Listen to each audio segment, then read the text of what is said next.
তো গাইস আমাদের এখন মস্তান ভাই এখন নাকি গরিব হয়ে গেছে, চলো তাকে একটু দেখি। গরিব থাকবে কেউ তোমার দিকে তাকাবে না। গান মারছে রে মস্তান ভাই, তুমি আবার কবে থেকে গরিব হয়ে গেলে? তুমি তো গুচির বান্ধু ছুঁছিলে না। গরিব থাকবে কেউ তোমার দিকে তাকাবে না। এটা তুই মিথ্যা কথা বললি। গরিব মানুষের উপরে সবাই তাকায়, ঠিক বলেছো। কিন্তু ছাত্রীদের উপরে কেউ তাকায় না। সবাই তোমাকে দেখে হাসবে, আর যেই দিন তুমি সাকসেস হয়ে যাবে না, ये क्या बक रहे हो मादरचोद? গান মারছে রে। কি সেক্স? বলি মস্তান ভাই, আজকে কি বাংলা খেয়ে বেশি নেশা হয়ে গেছে নাকি যে ভুলভাল ইংলিশ বলছে? আর যেই দিন তুমি সাকসেস হয়ে যাবে না, এই বোকাচোদা.com, ওটা সাকসেস না, ওটা সাকসেস। ঠিক বলেছো। শালা তোকে এই জন্য বলি ছাপড়িগিরি না করে পড়াশোনা কর। তোমাকে দেখে জ্বলবি। चल निकल।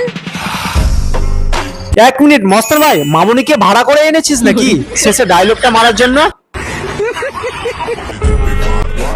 শালা ছাপড়ি কথা চালাট।